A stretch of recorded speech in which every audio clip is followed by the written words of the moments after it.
Changing the wiper blade is one of the most important car maintenance tasks. It's very easy to do it. First of all, let's lift this wiper blade.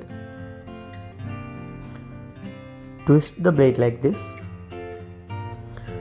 Here at the back of the blade, you need to identify this tab and you need to push the tab downwards to release the blade.